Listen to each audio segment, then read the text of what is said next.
भारत में 7वीं सदी के प्रारंभ में मुस्लिम आक्रांताओं का आक्रमण प्रारंभ हो चुका था। यहाँ उन्होंने सोना, चांदी आदि दौलत लूटने और इस्लामिक शासन की स्थापना करने के उद्देश्य से आक्रमण किए। 7वीं सदी से लेकर 16वीं सदी तक लगातार हजारों हिंदू मंदिरों को तोड़ा गया और लूटा गया। उनमें से कुछ ऐसे थे जो कि विशालतम होने के साथ ही भारतीय अस्मिता, पहचान और सम्मान से जुड़े थे। हिंदुओं की आस्था पर चोट करके हिंदू संस्कृति को समाप्त करने के बहुत प्रयास किए गए, लेकिन उनके नापाक मंसूबे पूरी तरह तो कामयाब नहीं हो पाए। परंतु उस समय भव्य हिंदू मंदिरों को क्षतिग्रस्त करके जो मस्जिदें खड़ी की गई वो आज भी गुलामी का दर्द दे रही है। किंतु अब विवादित कचरे को हटाकर उस मंदिरों को वापस अपना असली रूप देने का समय आ गया है और इसकी शुरुआत अयोध्या से हो चुकी है। अयोध्या में भव्य राम मंदिर भूमि पूजन के साथ ही अब मथुरा में 14 राज्यों के 80 संतों के साथ श्री कृष्ण जन्मभूमि निर्माण न्यास की स्थापना की गई है।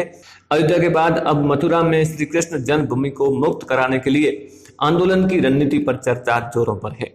रिपोर्ट्स के मुताबिक ट्रस्ट के प्रमुख आचार्य देव मुरारी बापू ने कहा है कि हमने 23 जुलाई को हरियाली तीज के अवसर पर पंजीकरण कराया और वृंदावन से 11 संत आए जो ट्रस्ट का हिस्सा है। आचार्य ने आगे कहा कि श्री कृष्ण जन्मभूमि की आजादी के लिए अन्य संतों और साधुओं को जोड़ने के लिए जल्द ही एक हस्ताक्षर अभियान शुरू किया जाएगा। उन्होंने कहा कि हस्ताक्षर अभियान के बाद हम इस मुद्दे पर एक राष्ट्रव्यापी आंदोलन शुरू करेंगे। हमने फरवरी में अभियान शुरू किया था, लेकिन हम लॉकडाउन के कारण आगे नहीं बढ़ा सके। ट्रस्ट में वृंदावन के 11 पदाधिकारी नियुक्त किए गए हैं। इसके अलावा 14 राज्यों के 80 संत महामंडलेश्वर को जोड़ा गया है। राष्ट्रीय कार्यकारिणी की घोषणा कर दी गई है, जिसमें निर्णय लिया गया है कि ट्रस्ट में वृंदावन के संत और महंतों को जोड़ने के लिए हस्ताक्षर अभियान चलाया जाएगा। श्री कृष्ण जन्मभूमि मामले में मुख्य विवाद का विषय शाही ईदगाह है, जो मथुरा में श्री कृष्ण जन्मभूमि मंदिर के निकट स्थित है। श्री कृष्ण जन्मभूमि निर्माण न्यास पहले से ही मस्जिद के बगल में 4.5 एकड़ भूमि पर दावा कर रहा है और चाहता है कि इसे और मंदिर के अधिकारियों द्वारा आयोजित धार्मिक एवं सांस्कृतिक कार्यों के लिए रंगमंच के रूप में इस्तेमाल किया जाए।